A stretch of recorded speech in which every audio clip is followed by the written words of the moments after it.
Halo teman-teman, perkenalkan nama saya Renhat Barus dari program studi Teknologi Rekayasa Otomasi angkatan 2025 dengan 3 digit NIM terakhir 081. Pada kesempatan kali ini kita akan belajar bersama-sama lebih dalam mengenai bahasa pemrograman C++.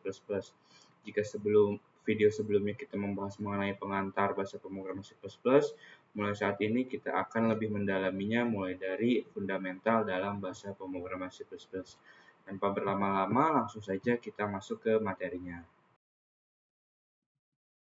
Oke, baik teman-teman. Di sini kita akan membahas beberapa bahasan yang akan kita bahas. Yang pertama itu kita akan membahas mengenai variabel, tipe data, konstansa, array, input-output dari user, fungsi, scope variabel, baik itu lokal dan global, dan contoh implementasi beberapa aplikasi seperti aplikasi konversi suhu, kalkulator, dan juga data mahasiswa.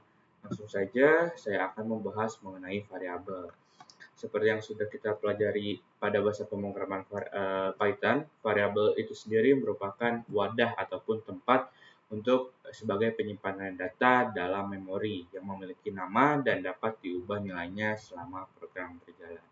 Nah, karakteristik variabel itu di sini adalah yang pertama harus memiliki nama yang unik, memiliki tipe data tertentu, dapat menyimpan nilai yang sesuai dengan tipe datanya, dan juga nilainya itu dapat diubah selama program berjalan. Nah, di sini terdapat beberapa contoh deklarasi variabel. Untuk saat ini, contoh kasusnya itu sesuai dengan bahasa pemrograman yang kita pelajari, yaitu bahasa pemrograman C++. Nah, di sini cara mendeklarasikannya yang pertama itu adalah harus menyertakan tipe datanya itu sendiri. Semisal di sini tipe datanya itu adalah integer, kemudian diikuti dengan nama variabelnya, yaitu variabel age. Kemudian terdapat operator assign value, yaitu operator sama dengan, untuk memberikan nilai kepada variabel yang telah dibuat. Dan kemudian di sini ada nilainya, yaitu nilainya adalah 20. Dan jangan lupa jika kita sedang melakukan pengkodean dalam bahasa pemrograman C++, kita harus menaruh semikolon ataupun titik koma di akhirnya, di akhir sintaks. Oke. Nah, jadi di sini saya mencontohkan 4 deklarasi variabel dengan tipe data yang berbeda. Yang pertama itu adalah variabel age dengan tipe data integer yang nilainya itu adalah 20. Kemudian variabel bernama heap dengan tipe data double yaitu nilainya adalah 170,5. Kemudian juga di sini ada variabel grade dengan tipe data char ataupun karakter yaitu nilainya adalah A kapital. Nah, di sini juga terdapat contoh pendeklarasian variabel tipe data boolean yaitu yang bernama isStudent dan nilainya itu adalah true. True itu adalah disimbolkan dengan angka 1 sedangkan false itu adalah angka 0. Begitu teman-teman. Jadi untuk penjelasannya integer itu untuk menyimpan tipe data bilangan bulat, double itu bilangan desimal seperti hal yang sama dengan float yang akan kita bahas selanjutnya dan juga di sini ada tipe data char dan juga boolean. Begitu. Oke, selanjutnya kita akan membahas mengenai tipe data. Nah, tipe data yang ada itu dalam beberapa bahasa pemrograman tidak jauh beda. Untuk kasus kali ini, untuk bahasa pemrograman C++, terdiri dari beberapa tipe data yang perlu kita ketahui. Yang pertama itu ada integer, double, float, karakter, boolean, string, dan juga yang lain-lainnya. Nah, mungkin teman-teman pernah bertanya perbedaan double dan float itu apa? Dikarenakan tipe data double dan float itu kan sama-sama tipe data desimal. Nah, perbedaannya terletak pada rentang nilainya, begitu teman-teman. Dan ukurannya juga, jika double itu 8 bit, sedangkan kalau float itu adalah 4 bit. Begitu teman-teman. Berikut adalah contoh kode dalam materi tipe data dalam bahasa pemrograman C++, di mana input stream, using namespace std, dan juga int main merupakan dasaran ataupun jantung dari programnya. Kemudian di dalam fungsi main ini adalah program inti kita. Nah, yang pertama di sini terdapat variabel dan juga yang sudah dideklarasikan dengan tipe data yang berbeda. Kemudian di sini kita menggunakan fungsi cout untuk menampilkan. Jika di dalam bahasa pemrograman Python itu adalah print, di bahasa C++ itu dia menggunakan cout, teman-teman. Dan jangan lupa untuk dalam bahasa pemrograman C++ di akhir baris kode harus kita return 0 ataupun return 0. Begitu. Selanjutnya di sini saya akan membahas mengenai konstanta. Nah, konstanta itu adalah variabel yang nilainya tidak dapat diubah, yang dia itu bersifat konstan. Nah, konstanta itu digunakan untuk nilai yang tetap dan tidak berubah. Cara membuat konstanta itu dalam bahasa pemrograman C++ harus terdapat kata kunci const, C-O-N-S-T, const. Kemudian const tipe datanya itu apa, nama variabelnya apa, operator assign value dan juga nilai dari variabel tersebut. Jadi di sini ada variabel bernama pi dengan bertipe data double. Nah, dia itu nilainya adalah konstanta. Jadi nilainya itu bersifat ketetapan seperti yang sudah di-assign ataupun diberi nilainya sebesar 3,14159. Kemudian juga terdapat variabel bernama max size yang nilainya itu tidak bisa diubah yaitu 100, dan juga di sini ada variabel bernama fname bertipe data string yang nilainya itu konstanta, namanya itu my application berbentuk tipe data string. Begitu teman-teman. Nah, keuntungan menggunakan konstanta itu yang pertama adalah mencegah perubahan nilai secara tidak sengaja. Yang kedua, membuat kode lebih mudah dibaca dan dipahami. Dan yang terakhir adalah memudahkan dalam metode ataupun tahapan maintenance. Nah, jika perlu mengubah nilai, cukup di satu tempatnya aja, yaitu di saat kita mendeklarasikan variabel konstanta tadi. Begitu. Ini untuk contoh kodenya, kita memiliki variabel bernama p dan juga max age. Kemudian di sini kita menggunakan konstanta yang telah kita buat, yaitu untuk radiusnya sebesar 5 bertipe data double 5.0. Untuk areanya adalah rumus dalam menghitung area lingkaran, yaitu pi dikali r dikali r ataupun pr kuadrat begitu. Kemudian di sini dia akan menampilkan hasil area lingkaran dengan radius berapa adalah hasil operasi dari variabel area tadi ataupun rumus mencari luas lingkaran. Kemudian di tahapan terakhir dia akan menampilkan nilai konstanta pi-nya, yaitu sebesar 3,14159. Selanjutnya di sini saya akan membahas mengenai array. Jadi array itu adalah struktur data yang dia itu bisa menyimpan sekumpulan data dengan tipe data yang sama. Nah, di sisi lain juga terdapat namanya itu adalah tuple ataupun tuple. Nah, dia itu sama-sama struktur data yang dapat menyimpan sekumpulan data, namun tipe datanya itu bisa berbeda-beda begitu. Nah, karakteristik array-nya itu yang pertama adalah elemen memiliki indeks mulai dari 0. Seperti dalam bahasa pemrograman yang lainnya, jadi array itu dimulai dari indeks ke 0, bukan indeks pertama. Nah, ukuran array juga dapat ditentukan saat kita mendeklarasikan si array itu, yaitu array statis. Dan kita juga dalam bahasa pemrograman C++ bisa menggunakan vektor untuk array yang lebih dinamis. Ukurannya itu dapat berubah, bisa 2x2, 3x3, dan juga sebagainya. Nah, yang pertama saya akan membahas mengenai array statis. Nah, cara mendeklarasikan sebuah array di bahasa pemrograman C++ itu yaitu kita sama seperti mirip dengan mendeklarasikan array dalam bahasa pemrograman Python. Di sini nama array-nya itu adalah numbers, yang dimana di dalam itu terdiri dari 5 nilai. Tapi jangan lupa jika kita di bahasa pemrograman C++ kita harus menambahkan tipe datanya di depan, yaitu bertipe data integer. Jadi dapat dilihat bahwa array dengan nama numbers ini memiliki 5 nilai, yaitu 10, 20, 30, 40, 50. Tadi sudah saya katakan bahwa elemen dalam array itu dimulai dari indeks ke-0. Jadi 10 ini merupakan indeks ke-0, 20 indeks pertama, 30 indeks kedua, 40 indeks ketiga, dan 50 indeks keempat. Begitu teman-teman. Nah, untuk menambahkan elemen ke dalam sebuah array dalam bahasa pemrograman C++, kita itu bisa langsung saja memberikan seperti berikut. Nah, kita kan sudah menginisialisasikan numbers, kemudian kita ingin menetapkan nilai pada indeks ke-0 dalam array numbers itu nilainya 10, sedangkan indeks pertama itu adalah nilainya 20. Nah, untuk mengakses elemen yang telah kita buat tadi, kita membuat sebuah variabel. Di sini saya contohkan bernama value, yang dimana variabel value ini adalah nilainya indeks ke-0 dari array bernama numbers, yang nilainya itu adalah 10. Nah, di sini saya menggunakan fungsi cout untuk menampilkan hasilnya. Cout numbers 2, yaitu adalah berarti dia akan menampilkan elemen ketiga ataupun indeks kedua. Berarti Jika 10 adalah indeks ke-0, 20 adalah indeks pertama, nah indeks kedua ataupun elemen ketiganya adalah 30. Jadi otomatis output dari cout numbers 2 ini adalah 30. Begitu teman-teman. Kita juga bisa menampilkan array dengan mengaplikasikannya dalam perulangan ataupun looping. For integer i sama dengan 0, di mana i lebih kecil daripada 5, maka dia akan mengalami increment ataupun i++. Begitu, maka dia cout numbers nilai indeks ke i. Nah, awalnya itu kan 0. Dicek apakah 0 itu lebih kecil daripada 5, iya, otomatis variabel i ini akan bertambah nilainya sebanyak 1 kali, increment, mengalami penjumlahan 1 kali. Otomatis nilai i di sini adalah 1. Nah, kemudian dicek lagi kondisinya, apakah 1 itu lebih kecil daripada 5, jika iya maka akan mengalami increment lagi, akan dieksekusi. Begitu teman-teman. Kemudian di sini saya akan menyinggung sedikit mengenai vektor. Jika tadi kita telah membahas array statis, di sini saya akan membahas mengenai array dinamis ataupun vektor.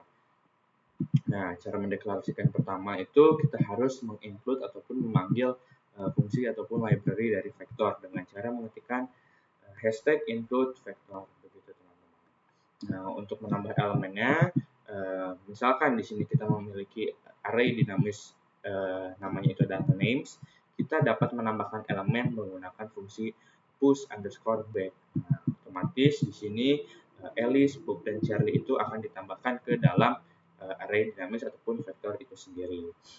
Untuk mengakses elemennya tidak jauh beda dengan array statis tadi, yang dimana kita harus menetapkan sebuah variabel, yaitu di sini namanya itu adalah first, yaitu mengambil array dinamis indeks ke-0, yaitu adalah Alice. Begitu teman-teman.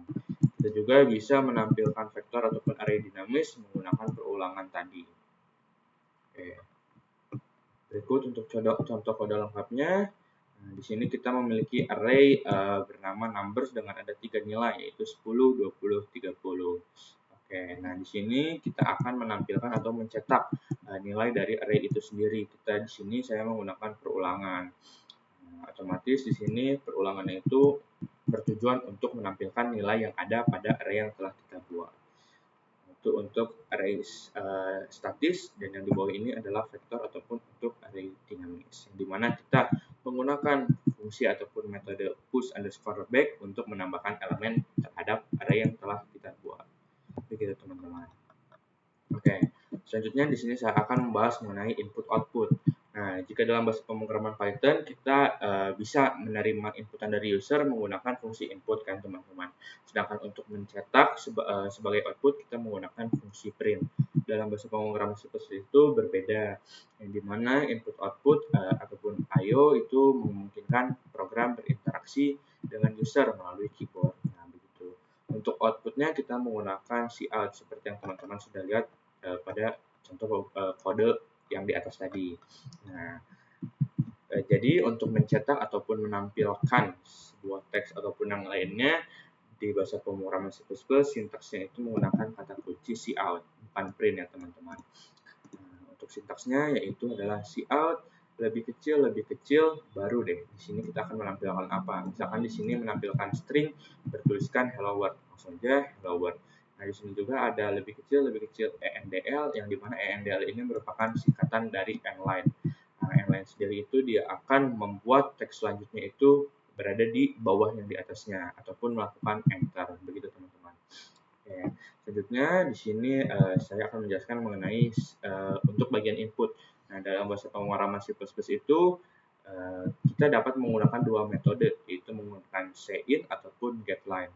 Nah, cin ini itu biasanya digunakan untuk inputan sederhana, seperti tipe data untuk integer, double, karakter, dan juga yang lainnya. Nah, di sini misalkan kita membuat ataupun mendeklarasikan variabel bernama age dengan tipe data integer.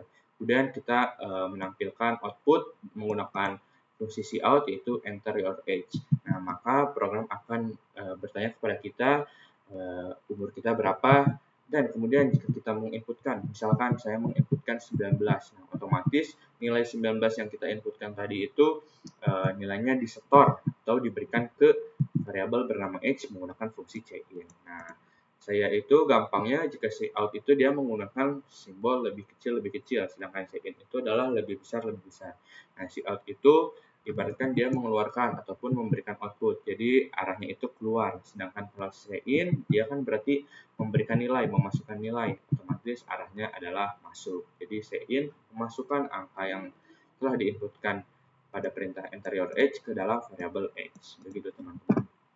Nah, kemudian kita juga bisa menerima inputan user menggunakan getLine. Nah, biasanya itu digunakan saat contoh kasusnya adalah inputan berupa tipe data string.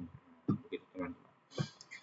String name, nah jadi variabel name bertipe data string, kemudian kita harus menginputkan full name kita. Nah, di sini kita menggunakan fungsi getLine, cin name, yang dimana tetap aja sama-sama melakukan proses penyetoran data, yang dimana inputan kita akan dimasukkan ke dalam variabel bernama name. Begitu teman-teman. Nah, di sini juga terdapat beberapa catatan, yaitu kita harus membersihkan buffer dulu ketika kita menggunakan cin yang akan diikutin getLine. Kita itu dapat membuat buffernya menggunakan cin.ignore buka kurung tutup kurung. Begitu teman-teman, membersihkan buffer sebelum getLine. Ini untuk kode lengkapnya, di mana program akan bertanya mengenai umur kita, kemudian inputan kita akan disetor ke variabel bernama age, dan di sini kita harus ignore dulu, buffer dulu menggunakan cin.ignore, kemudian di sini kita menggunakan metode yang kedua yaitu getLine.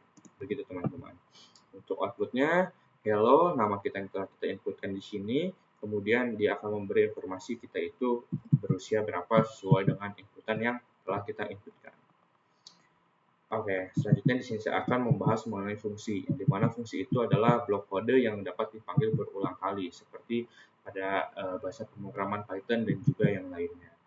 Nah, fungsi itu dapat membantu kita dalam yang pertama adalah modularitas kode, kedua reusability ataupun dapat digunakan kembali secara berulang, dan yang ketiga adalah memudahkan debugging dan juga maintenance.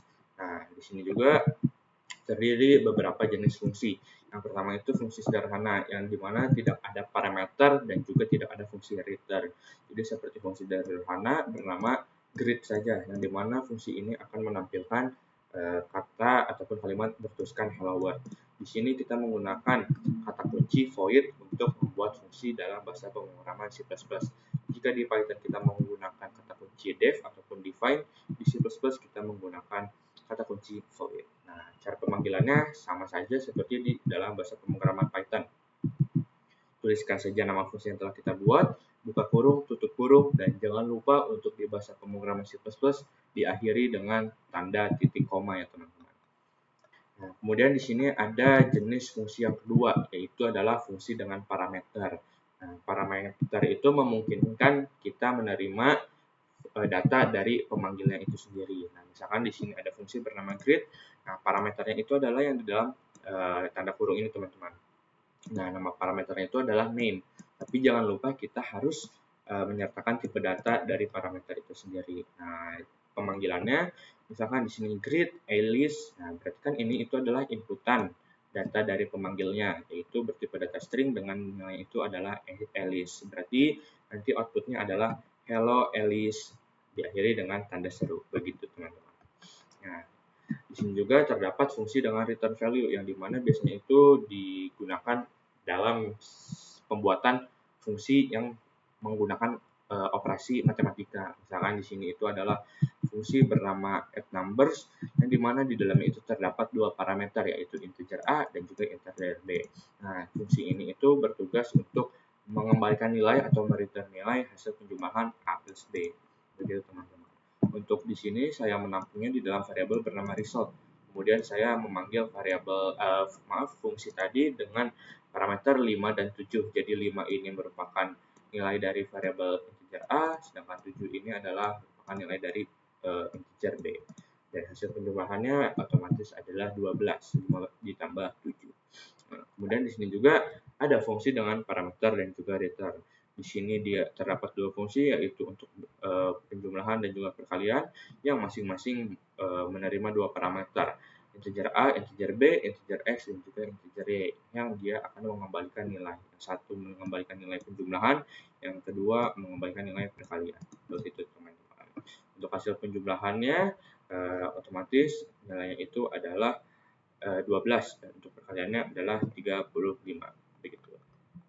Oke, nah ini untuk jenis-jenis fungsi tadi, ada fungsi sederhana tanpa parameter dan tanpa return, ada fungsi dengan parameter, fungsi dengan return, dan juga fungsi lengkap, yaitu fungsi yang ada parameter dan juga fungsi return-nya. Begitu teman-teman.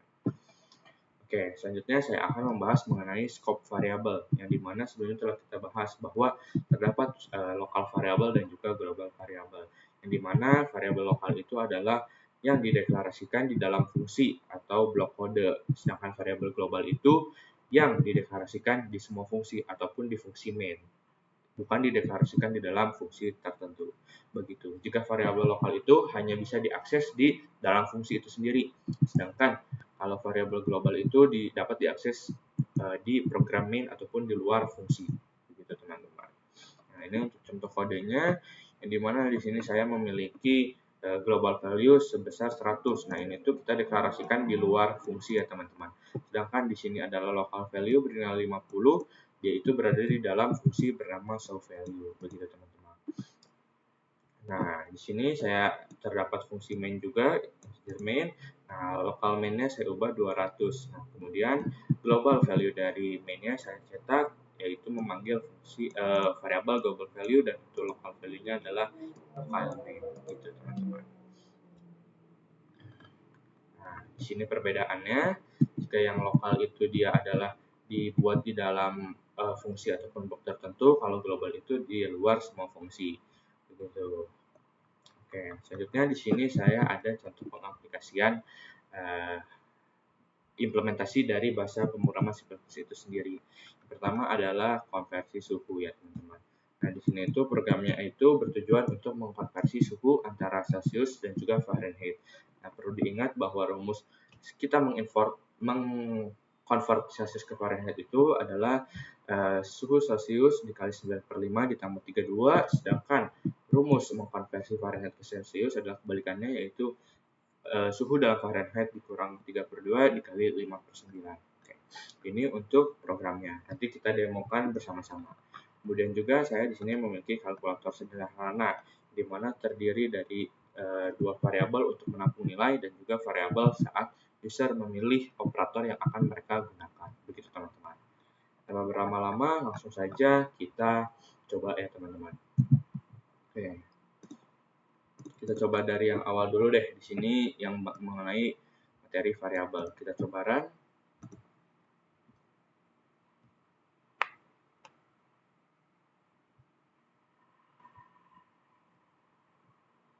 Oke, di sini dapat dilihat sudah sesuai. Kita sudah berhasil mencetak beberapa variabel yang telah kita buat ya teman-teman. Begitu. Kemudian untuk konstanta,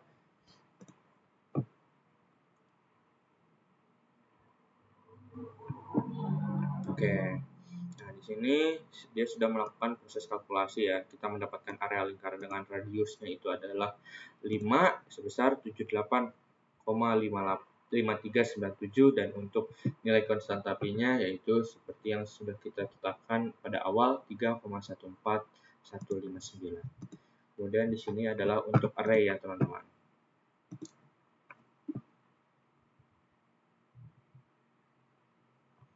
Oke, di sini saya telah membuat array bernama number dengan di dalamnya ada 3 nilai, yaitu 10, 20, 30. Kemudian di sini saya melakukan cetak menggunakan fungsi perulangan untuk mencetak elemen ataupun yang ada di dalam array itu sendiri. Di sini outputnya adalah 10, 20, dan juga 30.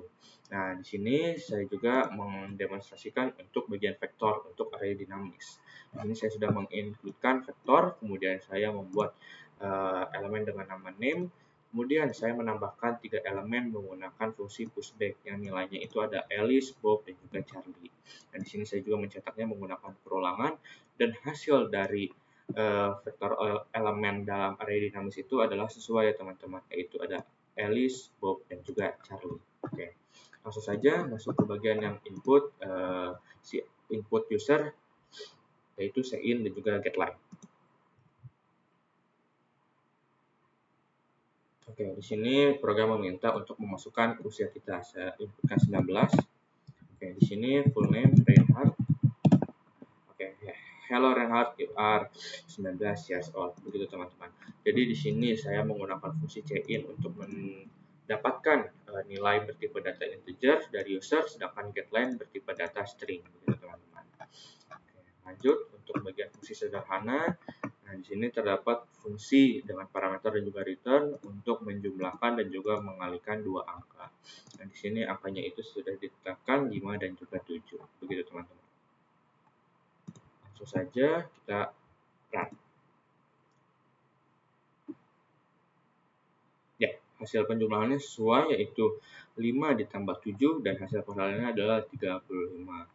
Nah, di dalam fungsi bernama addNumbers ini saya menamai parameternya adalah A dan B. Sedangkan di fungsi main di sini saya membuat sebuah inisialisasi ataupun mendeklarasikan variabel X dan juga Y, yang dimana terus kemudian saya membuat variabel bernama sum, yaitu memanggil fungsi addNumbers dengan nilai XY tadi yang sudah ditetapkan, yaitu 5 dan 7. Otomatis untuk hasil penjumlahannya adalah 12 dan hasil perkaliannya adalah 35.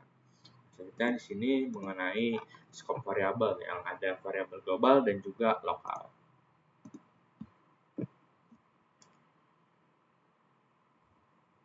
Oke, di sini terlihat bahwa saya sudah mendeklarasikan global value senilai 100 dan local value di sini adalah 50.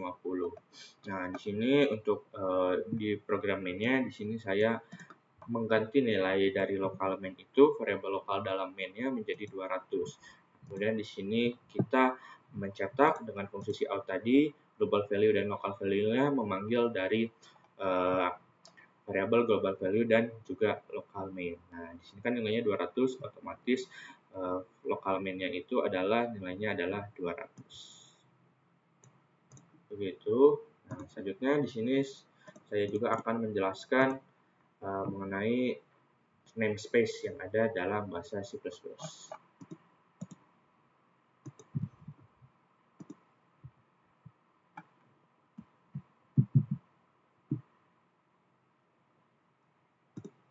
Oke, sebentar teman-teman.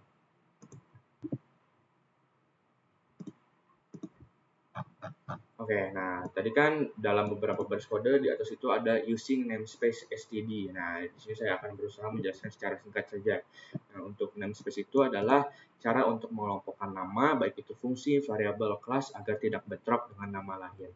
Nah, misalkan teman-teman tidak menggunakan using namespace std pada atas baris kode, teman-teman ribet. Teman-teman harus mengetikkan std titik dua cout. Nah, sedangkan tadi kan langsung cout bla bla bla dan lain-lain. Nah, untuk contoh penggunaan using namespace std biasanya itu di atas fungsi main-nya. Sebelum fungsi main harus ada using namespace std.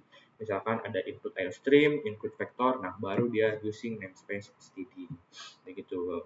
Nah, seperti yang saya bilang tadi, jika kita tidak menggunakan namespace std, using namespace std, kita harus menyatakan fungsi std itu manual, yaitu std.2.2 cout. Sedangkan kita menggunakan namespace std, langsung saja cout, hello, dan inline begitu. Nah, kita juga bisa menulisnya dengan alias namespace, yaitu sebagai alternatif praktis. Dibanding kita menulis std.2 menerus, kita bisa memberi aliasnya juga. Nah, di sini misalkan namespace io sama dengan std. Nah, berarti std ini kita aliaskan atau kita ubah menjadi io, jadi lebih singkat. Gitu aja, teman-teman. Nah, biasanya using namespace std itu digunakan saat program kecil, saat kita melakukan pembelajaran. Kelebihannya itu dia lebih singkat dan kekurangannya bisa bentrok dengan variabel yang lain. Terdapat potensi konflik nama. Kemudian jika metode std.2.2 cout langsung, biasanya itu dia digunakan dalam proyek besar ataupun library yang lain-lainnya. Nah, kelebihannya itu dia aman dan lebih terkontrol. Kekurangannya itu kita harus mengetikkan atau menulis dengan effort yang lebih panjang begitu. Nah, sedangkan untuk alias namespace std seperti tadi kita aliaskan sebagai io std-nya biasanya cocok digunakan untuk proyek-proyek sedang aja. Nah, kelebihannya itu singkat dan juga aman. Untuk kekurangannya membuat alias tambahan begitu. Nah, jadi kesimpulannya bisa dibilang using namespace std itu adalah wadah untuk semua fitur standar C++. Mari kita lanjut saja ke demonstrasinya. Oke, di sini saya telah membuat program untuk konversi suhu dalam bahasa pemrograman C++. Langsung saja di sini saya membuat dua fungsi bernama toFahrenheit yang di dalamnya terdapat parameter C bertipe data double, kemudian juga fungsi dengan nama toCelsius dengan parameter F bertipe data double. Ini untuk rumusnya sesuai yang telah saya sampaikan, dan ini adalah fungsi mainnya. Begitu teman-teman. Langsung saja kita coba run ya teman-teman. Oke, di sini kita terdapat dua pilihan. Kita ingin mengkonversi Celsius ke Fahrenheit ataupun sebaliknya Fahrenheit ke Celsius. Saya akan mengkonversi Celsius ke Fahrenheit. Oke, misalkan saya menginputkan suhu dalam Celsiusnya itu adalah 33. Oke, kemudian langsung dia mengkonversi ke dalam Fahrenheit senilai 91,4 Fahrenheit. Di sini saya coba sekali lagi. Itu pilihan kedua, kita akan mengkonversi Fahrenheit ke Celsius. Dalam Fahrenheit misalkan kita balikin deh angka yang tadi yaitu 91,4. Oke, otomatis hasilnya adalah Celsius yaitu nilainya 33. Begitu teman-teman. Nah, di sini kita juga menggunakan kondisional ya. Jika pilihan yang satu, maka kita akan mengkonversi Celsius ke Fahrenheit. Otomatis program akan meminta kita suhu dalam Celsius dan akan dimasukkan ke dalam variabel bernama Celsius. Nah, untuk nilai dari Fahrenheit-nya itu sendiri, kita memanggil fungsi bernama toFahrenheit dengan nilai Celsius yang telah kita inputkan. Begitu. Jika user memilih angka 2, yaitu maka dia akan mengkonversi Fahrenheit ke Celsius. Begitu.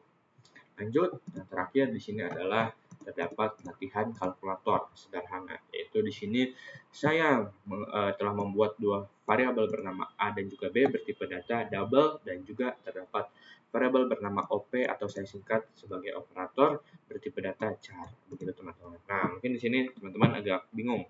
Ini tuh switch itu apa sih? Nah, di sini saya mencoba untuk mengimplementasikan pengkondisian yang lain. Nah, jadi di C++ itu juga kita bisa menggunakan switch case, teman-teman. Jika sebelumnya kita itu mengenal if else saja kondisional, di sini kita bisa menggunakan switch. Nah, di mana switch-nya itu kita melihat dari nilai apa, yaitu kita melihat dari nilai OP. Nah, semisal case ataupun kasusnya kita menginputkan adalah simbol plus, maka dia akan mengeksekusi penjumlahan. Untuk min akan mengeksekusi pengurangan, untuk kali untuk perkalian, dan untuk pembagian akan melakukan eksekusi pembagian. Nah, di dalam case yang pembagian ini, saya juga menambahkan validasi, yang dimana B ataupun nilai kedua yang sebagai penyebut itu tidak boleh sama dengan 0, dikarenakan memang aturannya begitu, dalam aturan pembagian penyebutnya itu tidak boleh 0. Hasilnya tidak akan terdefinisi. Langsung saja kita coba run ya teman-teman.